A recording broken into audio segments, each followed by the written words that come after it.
Erkek ayalına jakşı söz söylөгөнгө милдеттүү болот. Senden jakşı söz уккан ayaldın akısı. Men ушундаймын деп эмес. Ага жага турган сөздөрдү тандап сүйлөшүң керек. Ал ээрip кете турган сөздөрдү тандап сүйлөшүң керек. Ал сүйлөтүң тандап сүйлөшүң керек. Жана сенин кебети кешпириң, сенден келип турган жит, сенин сакалың, мойлоң бардыгы аялыңа жага турган болуш керек. Эгерде фигураң жакпаса, анда фитнес клубка барып машыгышың керек сөзсүз түрдө. Ошол сага милдеттүү отурматтуу бир тууганым. Жеңишбек жакшы жазыптыр. Темеки чеккен эркектердин аялдары эч убакыт эркектин жытын жыттап өтүп кетет деп. Только темеки жыттай берет депчи. Демек ошол аялдарга зулумдук кылып аткандар. Ayal senden erkektin jытын biliş gerek, erkektin mamilesini kütüş gerek, başka жерден erkek izlebey turgan boluş gerek.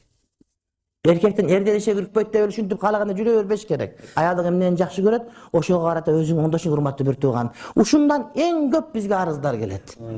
En köp arızlar gelet. Balaya kalgan ekemiz arızın ayta beret, kede kuvala verem, dağıdıl ayta beret.